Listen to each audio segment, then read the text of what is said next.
শেখ হাসিনাকে নিয়ে পাশ্চাত্যের পশ্চিমের একটা দেশে গোপন বৈঠকের কথা শুনেছি। আমেরিকার মার্কো রুবিও সেখানে এসছে, বিশেষ কোন জায়গা থেকে রাষ্ট্রদূতরা নানা পর্যায়ে বৈঠক করতে। আমরা শুনেছি শুধু মধ্যপ্রাচ্যের একটা দেশেও মিটিং হয়েছে, আমরা শুনে ভারতের কোথাও একটা মিটিং হয়েছে, আমরা শুনেছি কথাগুলো।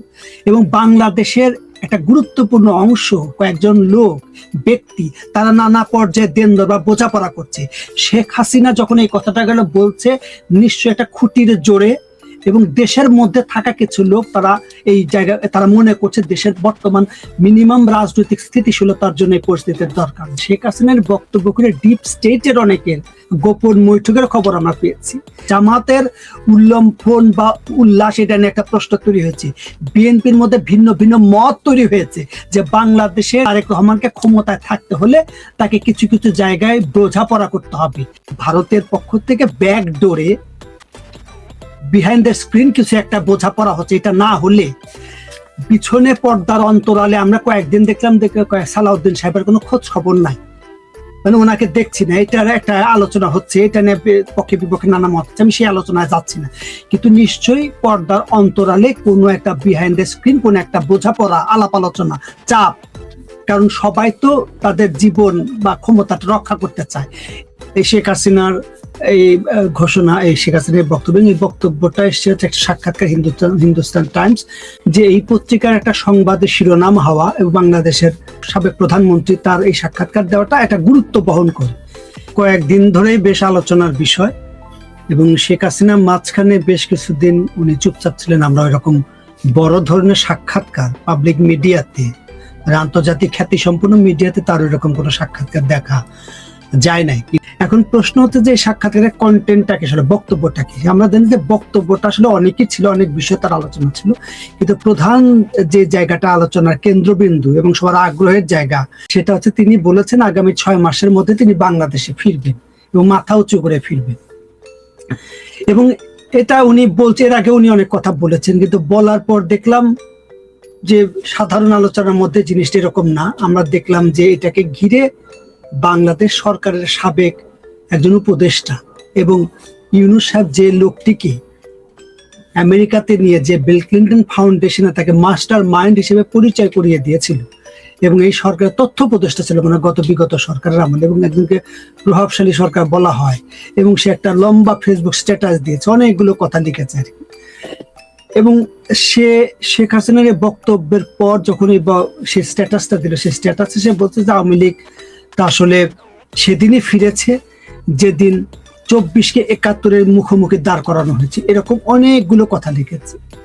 তো এইরকম অনেকগুলো কথা লেখার পর এটা নিয়ে আলোচনার ডাল, কারণ সে অনেকগুলো কথা লিখেছে। আমি যে এটা খুব বলতে সময় লাগবে, কারণ 30 থেকে 40টা পয়েন্ট সে 2 লাইন করে লিখেছে। সেটা আমিও আমার কাছে আছে, কারণ সেটা যখন পোস্ট হলো তখন অনেকে আশঙ্কা করেছিল যে সে আবার ডিলিট করে দিবে, কারণ তার এরকম একটা হিস্ট্রি আছে, অনেক কিছু বলে আবার সেটা ডিলিট করে দিতে। যাই হোক, এই পয়েন্টে থাকি। এই পয়েন্টে এখানে থাকলে কোনো সমস্যা ছিল না। এই পয়েন্টে আবার পিক করে আমি দেখলাম আর একজন উপদেষ্টা আসিফ নজরুল, উনি আবার একটা পোস্ট দিলেন, আওয়ামী লীগ আসবে কি, সে তো ছিলই, কিন্তু সে ছিল ঠিকই, কিন্তু তার কথাবার্তা এখন আরো অসংযত, দম্ভ, অহংকার এগুলো বেড়েছে, এই কথাটা তিনি বললেন। এবং এই কথা লিখে আরো কয়েকজন এই সরকার সংশ্লিষ্ট অনেকেই কথাগুলো বলেন। তার চেয়ে গুরুত্বপূর্ণ এই সরকারের তারেক রহমানের তথ্য উপদেষ্টা ডক্টর জাহিদ, যে হচ্ছে আওয়ামী লীগের সম্পর্কে অত্যন্ত ক্রিটিক্যাল একজন মানুষ। আওয়ামী লীগকে যে দলই মনে করেন, আওয়ামী লীগ একটা মাফিয়া চক্র মনে করে, যার মুখে আওয়ামী লীগের নাম শুনে বোঝা যায় যে তার কোষ্ঠকাঠিন্য, মানে একটা বৃষ্টি টাইপের একটা বিষয়। মানে আওয়ামী লীগ জীবনে কখনো কোনো ভালো কোনো কিছু করেছে এটা সে মনেই করে না, এটা একটা মাফিয়া দল।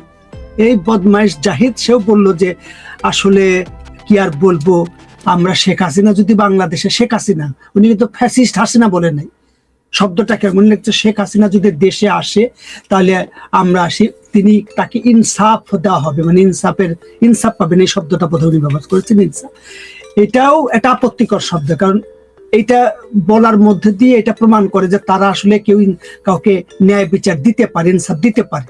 মানে বাংলাদেশে আইনের শাসন নাই, বাংলাদেশের বিচার বিভাগে আইনের শাসন নাই, সেটা তো আমরা জানি, অনেক দিন ধরে চলছে। তো বাংলাদেশ সরকারের যে ক্ষমতায় আছে, তারা থাকলে তার প্রতিপক্ষকে নানাভাবে হয়রানি করতে পারে।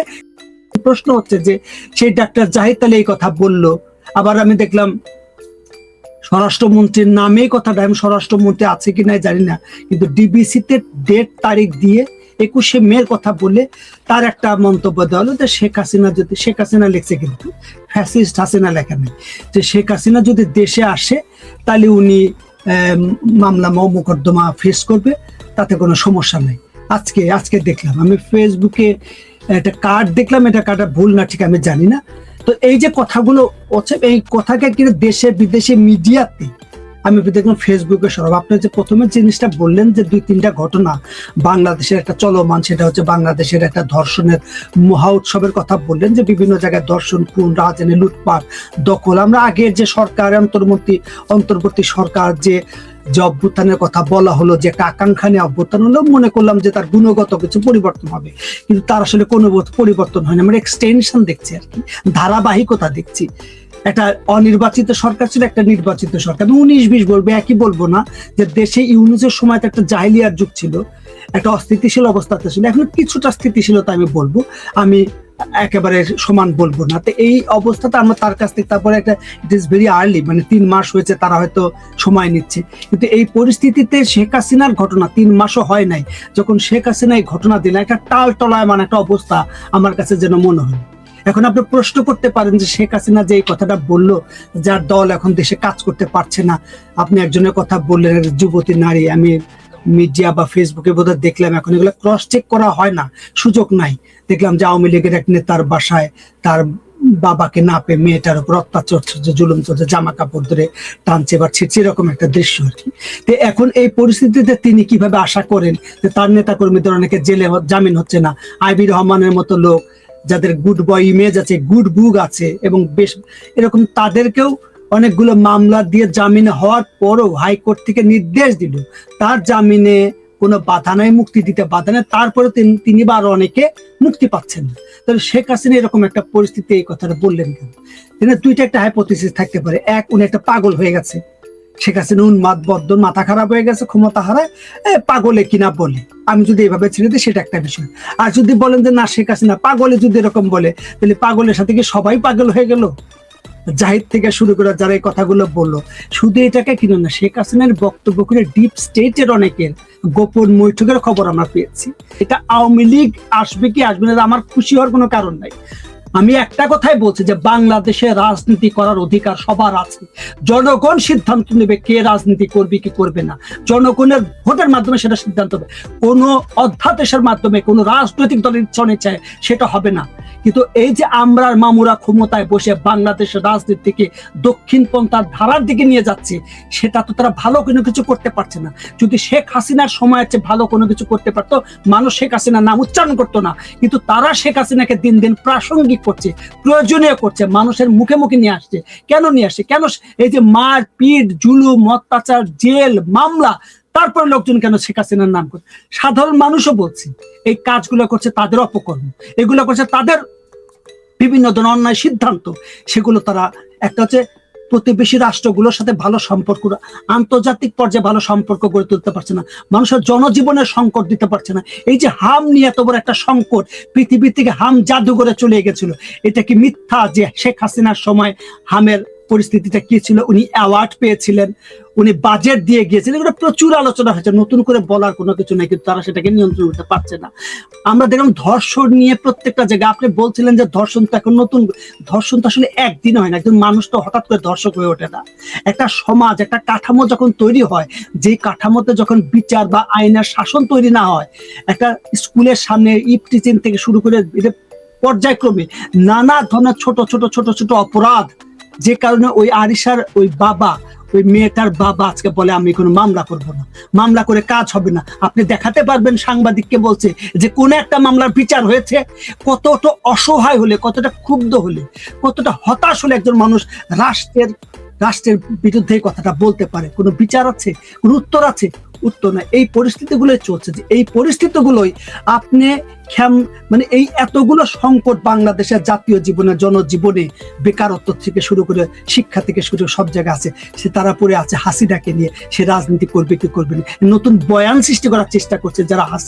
যারা শেখ হাসিনা প্রত্যাবর্তনের কথা বলে, হাম নিয়ে কথা বলে, আমি দেখলাম আমার দেশ পত্রিকায় হাম নিয়ে কথা বলা যাবে না, প্রকারান্তরে হাম নিয়ে কথা বলার মধ্যে দিয়ে হাসিনাকে জাস্টিফাই করার কথা বলে। কত বড় বদমাইশ শয়তান এগুলি তোর এই কথাগুলো।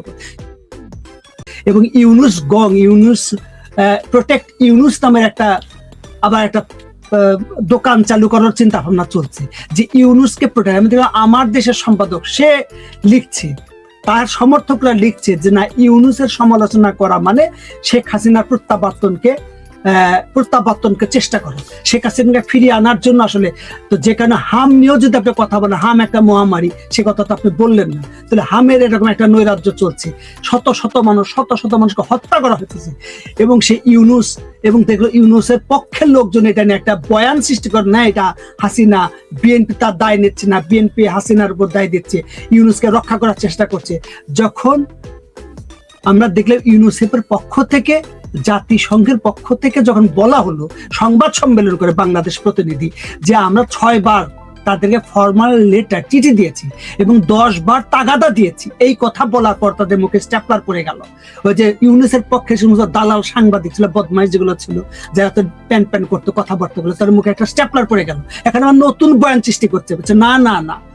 তাহলে ইউনুসের এই যে দায়, এবং হাইকোর্টে যখন একটা রিট করতে গেল যে না, ওকে বাইরে যেতে দেওয়া যাবে না, তার বিচার করতে হবে, তাকে জিজ্ঞাসাবাদ, সেটা বাতিল খারিজ করে দিল। এই যে জিনিসগুলো, তারপরে ইউনুসের একটা পক্ষে সরকারের মধ্য থেকে তাকে প্রোটেকশন দেওয়ার একটা চেষ্টা চলছে। ইউনুস তো বাইরেও যেতে পারছে না, বাইরেও যেতে পারবে না, তার পক্ষের লোকজন একটা শিল তৈরি করে, ঢাল তৈরি করার চেষ্টা করছে, আমাদেরকে রক্ষা করতে হবে। কারণ একটার সাথে তার একটা রিলেটেড। আজকে ওই যে মাহফুজ যে কথাগুলো বলছে, যে মাহফুজের কথা কেন কথা বলছে, ঠাকুর ঘরে কেড়ে আমি কলা কেন, কিন্তু এই ছেলেই তো এগুলোর অন্যতম হোতা। সে যতগুলো পয়েন্ট, আপনার সময় থাকলেন প্রত্যেকটা পয়েন্ট করে বলতে পারে, যে এই পয়েন্টগুলো যে লিখছে, সে নিজে হলো তার এক দায়। এই দায় এড়ানোর জন্য, পিঠ বাঁচানোর জন্য, চামড়া বাঁচানোর জন্য সে কাকে এই কথাগুলো বলছে। একটা স্পেস তৈরি করতে হবে রাজনীতিতে, সেই স্পেস যদি না তৈরি করতে পারে বিপদে পড়বে। ইতোমধ্যে সে কয়েকটা বিপদে পড়েছে। প্রথমটাই শুরু হয়েছে বাংলাদেশের জ্বালানি সংকট, মধ্যপ্রাচ্যের সংকট। এই মধ্যপ্রাচ্যের সংকট মোকাবেলা করার সামর্থ্য বাংলাদেশের অর্থনৈতিক এবং পরিবর্তিত রাজনৈতিক পরিস্থিতি তারেক রহমান বা বিএনপির আছে কিনা একটা প্রশ্ন। তার চেয়ে বড় প্রশ্ন, তারা যে বাণিজ্য চুক্তি করেছে, সে বাণিজ্য চুক্তি কেন তারা আরো বড় করে আটকে গেছে, যে তারা স্বাধীনভাবে তেল বা জ্বালানি সংকটে স্বনির্ভরতা আনবে, একটু সাশ্রয় করবে, সেই সামর্থ্য তাদের না। IMF তাদের টাকা পয়সা আটকে দিয়েছে, ঋণের জন্য ছুটছে। অন্যদিকে তাদের যে নির্বাচনী প্রতিশ্রুতিগুলো ছিল, সেই প্রতিশ্রুতিগুলো পূরণ করার প্রশ্নটা আছে। আওয়ামী লীগের মতো একটা বার্নিং ইস্যু তাদের সামনে আছে। একদিকে তারা চীনের সাথে যোগাযোগ করতে চায়, বাড়াতে চায়, চীনের সাথে বাড়াগুলো আমেরিকার সাথে সংকট সৃষ্টি হয়, ভারতের সাথে করলে চীনের সাথে গোসা হয়, অনেকগুলো বিষয় এখানে আছে। তারপরে আরো ছোট ছোট নানা অংশ আছে, ক্ষমতার অংশীদার আছে, তারা বাংলাদেশের উপর নানাভাবে চাপ প্রয়োগ করতে চায়। তাহলে বিএনপি কয় দিক সামাল দেবে, কয়টা ফ্রন্ট একসাথে যুদ্ধ করবে, তাকে একটা একটা করে ফ্রন্টকে গোছায় নিয়ে আসতে হবে। তাহলে কোনো না কোনো ভাবে আওয়ামী লীগের সাথে একটা কম্প্রোমাইজের জায়গা তৈরি করতে হবে। সেটা ভারতের সাথে আমরা মনে করেছিলাম, তারেক রহমান যখন নির্বাচন করবে, নির্বাচনের পর মনে হলো ভারতের সরকার, আমরা দেখলাম যে নানাভাবে তারেক রহমানের প্রতি একটা সহানুভূতিশীল, একটা নরম, একটা ভালো সম্পর্ক সৃষ্টি করার চেষ্টা করছে। কারণ ইউনুসের সময় সবচেয়ে খারাপ সম্পর্কটা সৃষ্টি হলো হচ্ছে এই 7 সিস্টার সহ নানা ইউনুস এবং তার লোকজন, ইউনুসের যে চেল্লা চামুন্ডারা আছে, উল্টা পাল্টা কমান্ড করার মাধ্য দিয়ে ভারতের সাথে সম্পর্ক তত বিষিয়ে দিয়েছিল। এবং ভারতের পক্ষ থেকে স্পষ্ট জানিয়ে দেওয়া হয়েছিল যে আমরা নির্বাচিত সরকারের সাথে কাজ করতে যায়, যার জন্য অনেক কিছু বন্ধ ছিল। এখনো পর্যন্ত অনেক কিছু বন্ধ আছে, কারণ ভিসা জটিলতা, ব্যবসা বাণিজ্যের জটিলতা, আঞ্চলিক জটিলতা। আবার শুভেন্দু ক্ষমতায় আসার পর 10 দিনের মাথায় তারা ওখানে কাঁটাতারে বেড়া দিল। কাঁটাতারে বেড়া দিলে আমাদের কোনো অসুবিধা নাই, তার জায়গায় সে বেড়া দিচ্ছে আমার সমস্যা আছে, এটা আমাদের জন্য অসম্মান, অপমান।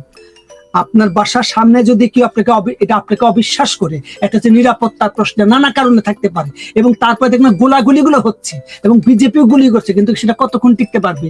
প্রশ্ন এখানে যে সেখানে একটা বোঝাপড়া তৈরি করতে পারে নাই। এবং আমরা দেখলাম যে ভারতের পক্ষ থেকে যে অঞ্চলগুলো আছে, সেখানকার যে ইন্টারন্যাশনাল লাইনগুলো আছে, সেটা আগে আঞ্চলিক সরকারগুলো এগুলো নিয়ন্ত্রণ করে, কিন্তু আঞ্চলিক সরকার শুভেন্দু বিজেপি সরকার ক্ষমতায় এসে এটা কেন্দ্রীয় সরকারকে দিয়েছে, যেটা মমতা দেয়নি। এই জিনিসগুলো একটা ইঙ্গিত দেয় তাহলে বাংলাদেশের ভারত তারা তাদের যা আঞ্চলিক নিরাপত্তার প্রশ্নে সেই কাজগুলো করবে, কিন্তু বাংলাদেশকে তার তার প্রতিবেশীর সাথে সম্পর্কটা বোঝাপড়াটা কেমন হবে সেটা ঠিক করতে হবে। কিন্তু সেটা ঠিক করার একটা বড়, তারা মনে করছে যে বাংলাদেশের প্রধান দল, একটা প্রধান শক্তিশালী দল, যারা কেউ কেউ এই আত্মসন্তুষ্টিতে ভুগছে যে আওয়ামী লীগ শেষ হয়ে গেছে, কিন্তু আওয়ামী লীগ তো আসলে শেষ হয় না। আওয়ামী লীগকে প্রাসঙ্গিক এই আমরা দেখলাম যে ওই আসিফ নজরুল যে বলছে আওয়ামী লীগ আবার গেল কোথায়, সে তো ছিলই, কিন্তু এই বদমাইশটাই আওয়ামী লীগ নিষিদ্ধ করার পিছনে ভূমিকা রাখছেন।